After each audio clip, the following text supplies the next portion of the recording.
नमस्कार, मैं ममता दीक्षित।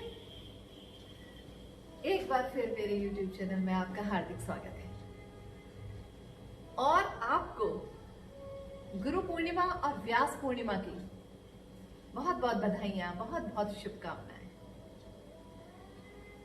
आज मैं गुरु पूर्णिमा से ही रिलेटेड आपको कुछ शेयर करना चाहती हूँ, बहुत अच्छी ब्यूटीफुल नॉलेज। लेकिन उससे पहले आप क्या करेंगे, आपके स्क्रीन के राइट साइड में रेड कलर से सब्सक्राइब लिखा हुआ है, उसको क्लिक कर देंगे और मेरे सब्सक्राइबर बन जाएंगे। ठीक है, तो मैं स्टार्ट करती हूँ। कोई भी पदार्थ, कोई भी चीज हजारों लाखों अणुओं से बनी होती है और अणुओं को भी, अगर एक अणु को भी गहराई से देखें तो वो अणु भी हजारों लाखों परमाणुओं से बने होते हैं। और परमाणुओं को भी अलग अलग किया जाए या बहुत गहराई से देखा जाए तो क्या है वो, उसमें तरंगे हैं। वस्तु, पदार्थ कुछ नहीं है, कितना जितना डीप गहराई से देखेंगे सब तरंगे हैं। हमारा शरीर भी तरंग ही है, बहुत सारी तरंगों से मिलकर बना है। वातावरण में तरंगे हैं। तो इसी तरह किसी पदार्थ में, सपोज करो पृथ्वी है या वस्तु है, तो उसमें क्या है, जैसे कला, जैसे जीव का जो अंश होता है कला, उसको कला कहते हैं। जीव का 1% मानना चाहिए कि उसमें जीव है, जीवन है, तो उसको कला बोलेंगे। तो इस पत्थर में भी एक कला है, मतलब एक जीव का अंश। फिर और उससे ऊपर आते हैं, फिर आते हैं हम जल पर। जल में 2 कला का, वो थोड़ा थोड़ा मूव करना शुरू कर देता है जल, 2 कलाएं हैं उसमें। अब आते हैं हम अग्नि पर। अग्नि में 3 कलाएं हैं, वो ऊपर की तरफ भी मूव करती हैं। फिर आते हैं हम हवा, एयर, वायु पर, उसमें 4 कलाएं हैं। 4 कलाओं का जीव का अंश है उसमें। फिर आते हैं हम आकाश में, स्पेस, उसमें 5 कलाएं हैं, 5 कलाओं का जीव है। और ये जो 5 एलिमेंट्स हैं, ये जो 5 पंच महाभूत हैं, ये हमारे शरीर में भी विद्यमान है। हमारा शरीर जो है इन्हीं पंच महाभूतों से मिलकर बना हुआ है। और इससे आगे जब हम चलते हैं तो चर, जितने भी अचर हैं, वृक्ष, पौधे, जो भी अचर हैं, उनमें है 6 कलाएं। फिर आते हैं हम जानवरों पे, कीट पे, जो चलते हैं, चराचर प्राणी हैं, 4 पैरों से चलते हैं, उनमें है 7 कलाएं। फिर आते हैं हम जो मनुष्य हैं, हम लोग हैं, ह्यूमन बीइंग, उनमें 8 कलाएं हैं।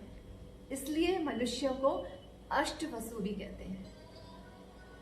और उससे भी आगे जब हम जाते हैं, जो अप्राकृतिक, अननेचुरल लोग होते हैं, अमानवीय कार्य करते हैं, कुछ अलग तरीके, कुछ महान भी होते हैं, कुछ नेगेटिव उसमें जाते हैं, कुछ पॉजिटिव की तरफ जाते हैं, लेकिन होते वो बहुत ही बलशाली और बहुत ही एक तरह से अननेचुरल है। उनमें 9 या 10 कलाएं होती हैं। जैसे परशुराम जी थे, परशुराम जी ने तो अपनी मां का गला काट दिया था। ऐसे लोग 9-10 कलाओं में आते हैं। विरले महापुरुष भी हो सकते हैं, राक्षस भी हो सकते हैं। फिर आती है 11-12 कला, जिसमें भगवान श्री राम में 12 कलाएं थी। फिर आते हैं 13-14 कलाएं हनुमान जी में थी। फिर आते हैं हम 16 कलाओं पे, पूर्ण पुरुष श्री कृष्ण 16 कलाओं के स्वामी थे। हम अष्ट वसु हैं, 8 कलाएं हैं, और भगवान श्री कृष्ण पर 16 कलाएं थी। हमें 8 कलाएं जब हम पार करेंगे तो कहीं वहां तक पहुंचेंगे। बहुत टाइम है, योग करते रहिए, पहुंच जाएंगे। बहुत बड़े योगी थे भगवान श्री कृष्ण भी।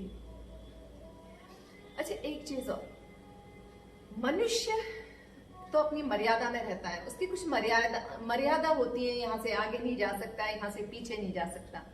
लेकिन मनुष्य के ऊपर होते हैं पितर सबने सुना होगा, पुरखे पितर जो ऊपर चले जाते हैं वो होते हैं।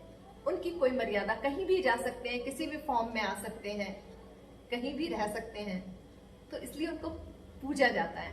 उनके जैसे अमावस्या का दिन उनके पूजने के लिए रखा गया है, और साल में 15 दिन उनके लिए ही होते हैं, उनको याद करने के लिए। ऐसा नहीं है कि हिंदू संस्कृति में ही ऐसा है, अलग अलग धर्मों में भी पितरों की पूजा की जाती है। अलग धर्मों में क्या, अलग अलग देशों में भी की जाती है। अर्जेंटीना में, कोरिया में, चाइना में, जापान में, सब जगह पितरों की पूजा की जाती है। तो पितरों का बड़ा महत्व है। तो पितर से भी ऊपर होते हैं किन्नर, और किन्नर से भी ऊपर होते हैं गंधर्व, और गंधर्व से भी ऊपर होते हैं यक्ष, और यक्ष से भी ऊपर देवता, और देवता से भी ऊपर कौन हुए? सद्गुरु, जिन्होंने देवताओं को भी रास्ता दिखाया है जब जब वो इस पृथ्वी पर आए हैं। कभी संदीपनी बनकर, कभी वशिष्ठ बनकर, कभी गुरु विश्वामित्र, गुरु वशिष्ठ, गुरु संदीपनी, अलग अलग रूपों में गुरु हमारे सामने आए हैं। तो आज का दिन उन्हीं गुरुओं के नाम है, जिन गुरुओं ने हमें इतना लायक बनाया है, इस काबिल बनाया है। उन गुरुओं के प्रति कृतज्ञ हो जाओ, समर्पित हो जाओ, सब कुछ समर्पित कर दो, फिर देखो। तो आज मैं मून सैल्यूटेशन कराऊंगी। मून सैल्यूटेशन, चंद्र नमस्कार, वो इसलिए कराऊंगी क्योंकि आज चंद्र मतलब पूर्ण चंद्रमा की रात है, मतलब पूर्णिमा है, पूर्ण चंद्रमा है ना, और चंद्र ग्रहण भी है। तो इस मौके पर हम उस चंद्र भगवान की आराधना करेंगे, उनकी उपासना करेंगे, उनको याद करेंगे, और चंद्र नमस्कार करेंगे एक रिलीजियस सॉन्ग के साथ। तो आप करने के लिए तैयार हैं? करिएगा मेरे साथ। और बाद में जब आप कर लें तो खुद से ध्यान में बैठ जाएंगे, अच्छा लगेगा, अच्छा मून मेडिटेशन हो जाएगा आपका, फुल मून मेडिटेशन। ठीक है, स्टार्ट करते हैं।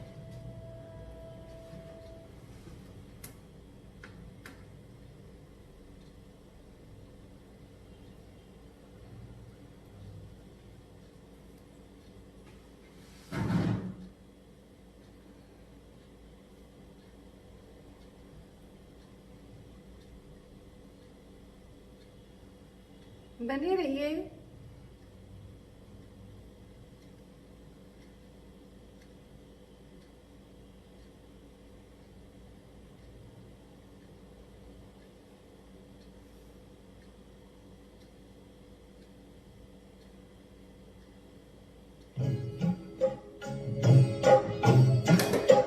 जैसे सूरज की गर्मी से जलते हुए तन को मिल जाए तरवर की छाया।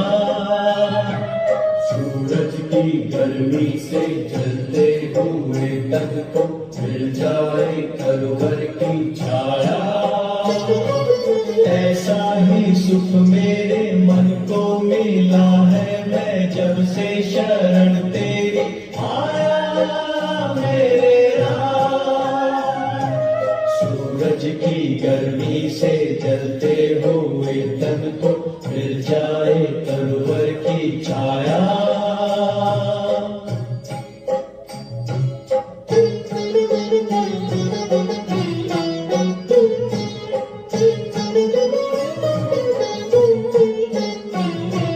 भटका हुआ मेरा मन था, कोई मिल ना रहा था सहारा।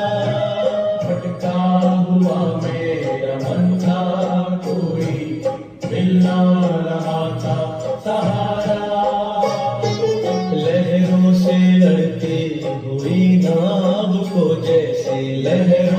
से लड़ती हुई नाव को जैसे मिला रहा हो किनारा, मिला रहा हो किनारा।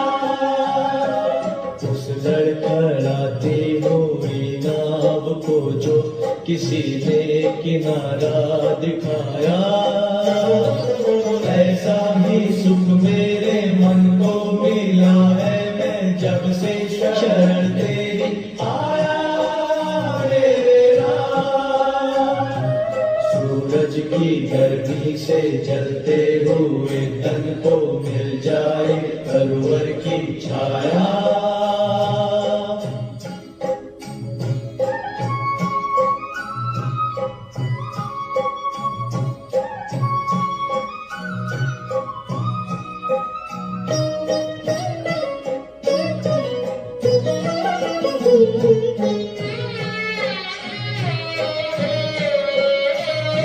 शीतल बने आग चंदन की जैसी, राघव कृपा हो जो तेरी, राघव कृपा हो जो तेरी।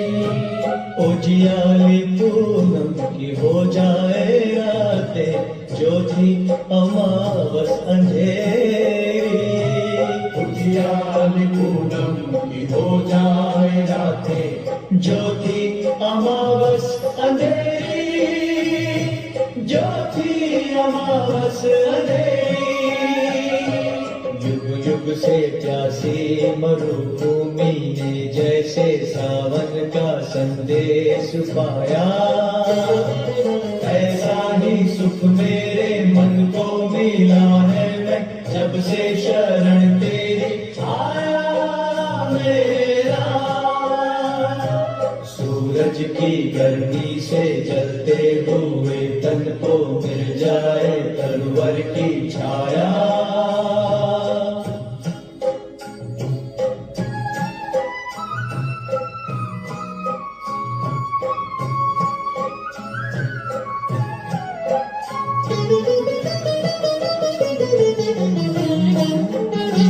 जिस राह की मंजिल तेरा मिलन हो, उस पर कदम मैं बढ़ाऊं। जिस राह की मंजिल तेरा मिलन हो, उस पर कदम मैं बढ़ाऊं। फूलों में खारों में पतझड़ बहारों में मैं ना कभी डगमगाऊं। फूलों में खारों में पतझड़ बहारों में मैं ना कभी डगमगाऊं, मैं ना कभी डगमगाऊं। पानी के प्यासे को तकदीर ने जैसे जी भर के अमृत पिलाया। पानी के प्यासे को तकदीर ने जैसे जी भर के अमृत पिलाया। ऐसा ही सुख मेरे मन को मिला है। मैं जब से शरण तेरी आया मेरा। सूरज की गर्मी से जलते हुए तन को मिल जाए तरुवर की छाया। ऐसा ही सुख मेरे मन को मिला है। मैं जब से शरण तेरी आया मेरा। सूरज की गर्मी से जलते हुए तन को मिल जाए